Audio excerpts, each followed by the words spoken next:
প্রাকৃতিক দুর্যোগের খবরে নজর রাখবো। আমরা জানি উত্তর সিকিমের কি পরিস্থিতি, সেখানে বন্যা ধসে একেবারে বিধ্বস্ত অবস্থা এবং পর্যটকদের উদ্ধার করা হচ্ছে বায়ুসেনার পক্ষ থেকে। পাশাপাশি আজ যেটা জানা যাচ্ছে যে আজকে আবহাওয়া কিছুটা পরিষ্কার হয়েছে।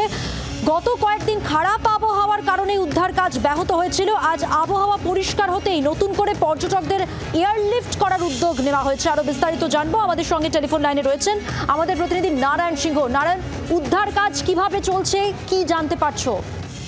দেখো, উত্তর সিকিমের ভয়াল অবস্থা, অর্থাৎ একদিকে যেমন ধসে বিভৎস অবস্থা উত্তর সিকিমের ভয়াবহ পরিস্থিতি, তার পাশাপাশি অতিবৃষ্টির ফলে তিস্তার জলে কিন্তু বহু ঘরবাড়ি ভেসে গেছে এবং বহু পর্যটক এখনো অব্দি কিন্তু উত্তর সিকিমের বহু জায়গায় আটকে রয়েছে।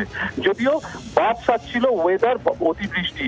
এই মুহূর্তে বলে রাখি, আজকে সকাল থেকে কিন্তু কিছুটা হলো বৃষ্টি নেই, ওয়েদার কিছুটা হলো আগের তুলনায় ভালো, যার ফলে কিন্তু বায়ুসেনার হেলিকপ্টার নামিয়ে সেখান থেকে উদ্ধার কাজ চলছে। যে সমস্ত জায়গায় পর্যটকরা আটকে ছিল সেখান থেকে তাদের উদ্ধার করে অন্যত্র সরিয়ে নিয়ে যাওয়া হচ্ছে। পাশাপাশি খাদ্য জলের সংকট দেখা দিয়েছে গত 3 দিন ধরে। যেই সব জায়গায় এই সংকট দেখা দিয়েছে সেইখানে কিন্তু বায়ুসেনার থেকে অর্থাৎ হেলিকপ্টারে করে সেই সমস্ত জায়গায় একটি নির্দিষ্ট স্থান করা হয়েছে, সেখানে খাদ্য নামানো হচ্ছে এবং সিকিম গভর্নমেন্ট থেকে সেই সমস্ত জায়গায় যেখানে এই সংকট দেখা দিয়েছে জল এবং খাদ্যের, সেই সমস্ত জায়গায় পৌঁছানো হচ্ছে।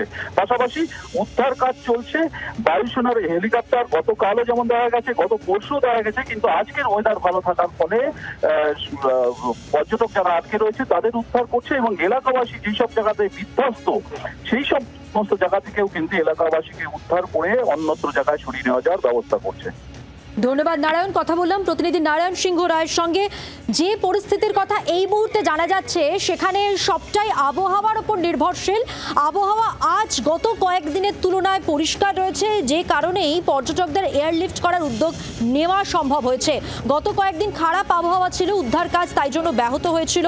ভয়াবহ বন্যা ধসে বিপর্যস্ত অবস্থা উত্তর সিকিমের এবং পর্যটকদের উদ্ধার কাজে ভারতীয় বায়ুসেনা যেমন কাজ করছে, এনডিআরএফ সেখানে পেকং গ্রিনফিল্ড এয়ারপোর্ট থেকে লাচেনের উদ্দেশ্যে উড়েছে 2টি এমআই কপ্টার। উদ্ধার কাজে জাতীয় বিপর্যয় মোকাবিলা বাহিনীর 9 জন কর্মী কাজ করছেন।